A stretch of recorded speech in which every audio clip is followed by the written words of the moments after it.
Anyway, this Wednesday at 3 p.m, all eyes in Westminster will be on the Home Affairs Select Committee. It's meeting to discuss the police investigation into sexual abuse allegations levelled against the late Leon Britton, a former Tory cabinet minister. The star witness is one Tom Watson, now Labour's deputy leader, who 3 years ago went public in the Commons with claims of a Westminster paedophile network that reached into Parliament and 10 Downing Street. That was in 2012, when he said there was, quote, clear intelligence of such a network.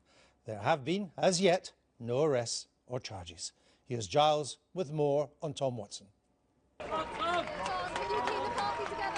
Labour's new deputy leader is a man of contradictions. He's resigned twice and yet gained higher office. The front man who works behind the scenes.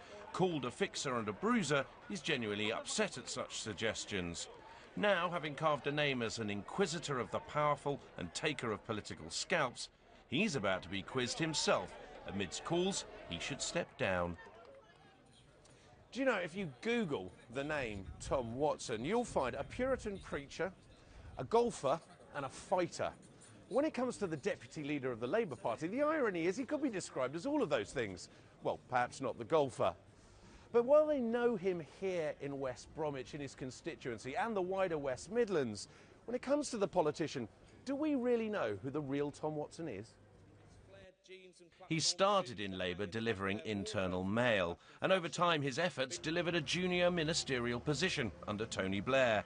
But in 2006 he resigned, having signed a letter calling for Blair to step down, an act some can't forgive him for.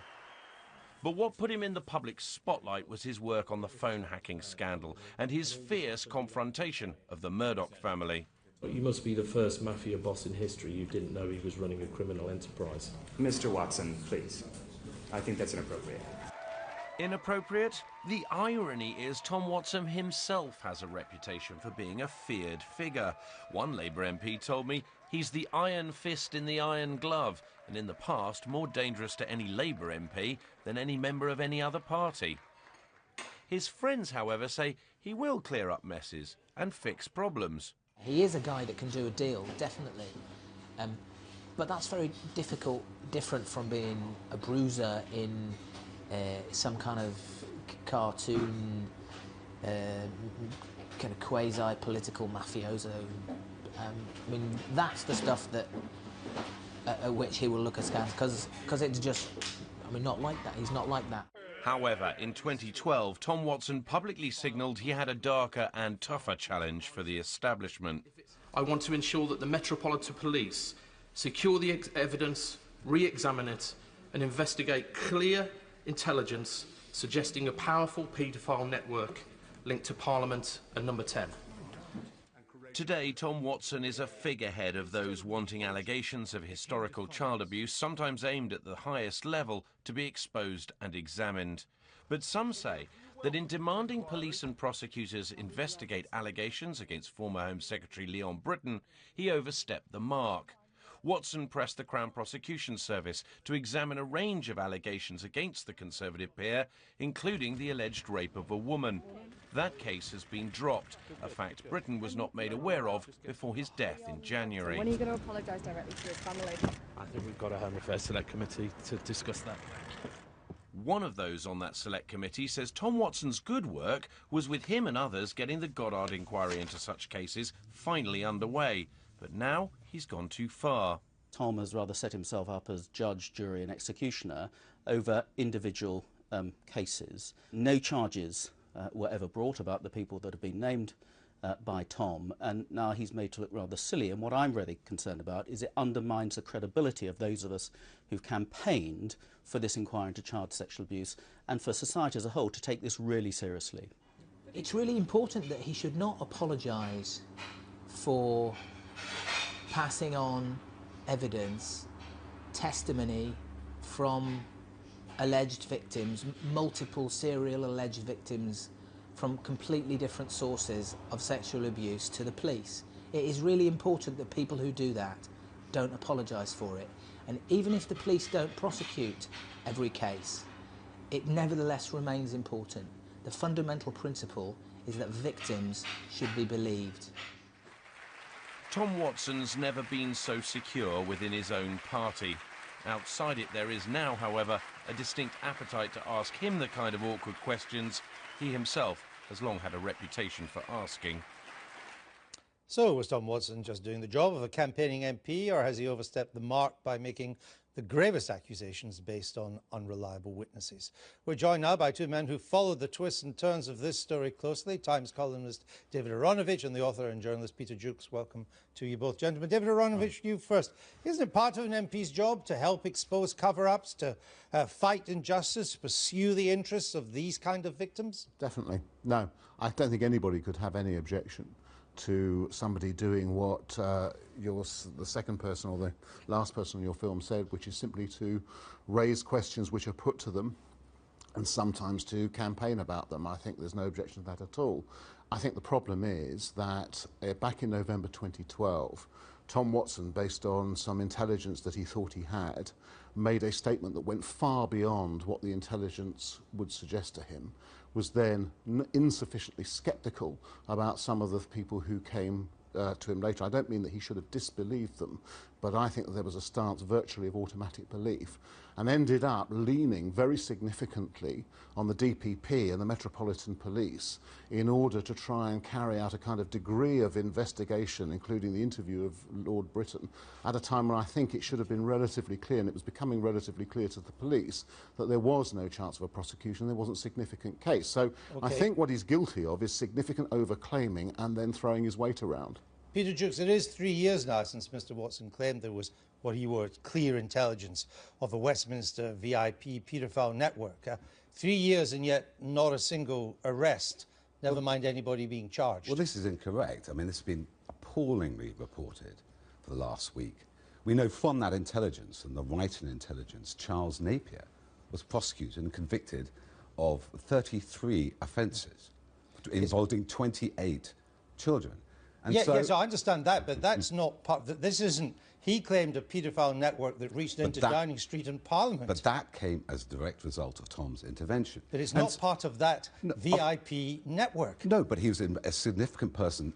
Investigations are underway. Not all these allegations are going to prove to be true. This has to come. Prove to be true. No, exactly. Tom was raising things that should be investigated by police, should go through the test of a police investigation, and then to the courts and the criminal justice system. Now, this has also been reported, as we now know. For the last week, we've been told Tom Watson initiated the rape interview. He didn't. That was initiated by the complainant, and then the police were reviewing it for a month before this letter Tom Watson sent to the CPS. They didn't even read. So that's why it looks to me like a hit job. Peter, in this last instance, I think you should get the fact. You're absolutely right that Napier and some other people were caught up in a scoping exercise which owes something to the fact that Tom Watson raised this in Parliament.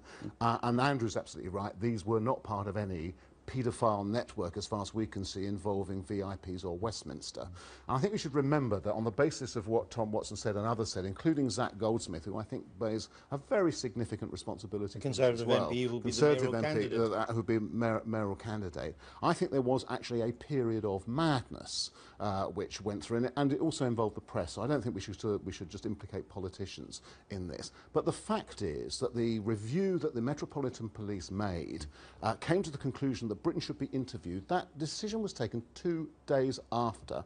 Tom appeared can I just finish? On Exaro. Influenced by that? Yes, of course. That's a conspiracy theory. No, of course it's not a conspiracy theory. Exaro, this agency which, according to Zach Goldsmith in the House, had been leading this investigation. Do you think the police would be by a letter they have not read? No. Just a report. We don't know if they haven't read it. Sorry. We don't know if they have read it. They hadn't. They say that's what the Met says. The timeline on Friday. We don't know. But they say they did not read it. They weren't influenced. May I possibly finish? Briefly, because we need to let you do that. Yeah, please. Back in. 2 days after that publication, which is mentioned incidentally in the MPS's own timeline. A month into their own reopening. Because it also contained an interview with the so-called rape complainant in the same report. So of course they saw it. But we've been hold on. And 2 days after that, they took the decision to interview. Now you can believe that this was all a possible coincidence, and possibly all right, exactly. However, I encourage you just but to it was go reported as fact. A bit more general. Yes, please. Where are we going with this Westminster VIP paedophile network that Mr. Watson talked about? I do not know. And the thing is, you do. No, I don't know. Of course I don't know. You don't know for sure, but you... No, you let me Okay, let finish. Peter Shookes finish now. So the second conspiracy theory is that this is a witch hunt, i.e. witchcraft. It's imaginary.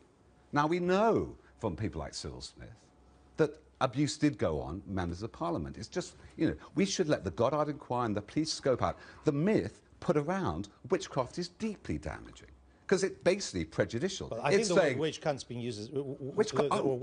witch hunt is being used as a every metaphor. day. But it's a metaphor based on a fallacy that sexual abuse of children is imaginary. Well, I look forward to your correcting Arthur Miller in his centenary year for using the Salem witch hunt as a He was talking about McCarthyism, as a metaphor for McCarthyism, because there were actually communists, as there were also child abuse victims and so on. So the witch hunt thing, the witch hunt metaphor, actually, in some senses, is appropriate here, because there became an atmosphere, certainly as last summer, and it went up to the Edward Heath thing this year, where virtually anybody could say any accusation about anybody and expect it to be met with the notion that it was credible and true when it was neither credible nor true. But I agree with you on that, David. Hold on. And it ended up with the spectacle, which I don't remember Tom Watson distancing himself from, given that he's such a big campaigner on this, of the Wiltshire police standing outside Edward Heath's house, inviting people to come and say whether or not they'd also been abused him, based on the testimony of a man who is pretty clearly crazy a stuff happens fantastic... on both sides. I'm going to give you the final word. Oh, thank you. Crazy stuff. Look, the ballot, you cannot prejudice. There's a presumption of innocence of the accused. Absolutely should be upheld. But there's also a presumption of innocence of the alleged victims. That you're saying they're confabulating them, maliciously concocting these. We know from child abuse statistics, very few false accusations, less than 10%, and most child abuse is not reported. So the witch hunt is the wrong analogy. I'm sorry, that has nothing to do with whether or not these are false, whether all these are false accusations. I'm sorry, I took your last word away from you. Have another one. No, we've run out of time. I'll leave it there. Thank you much, both of you.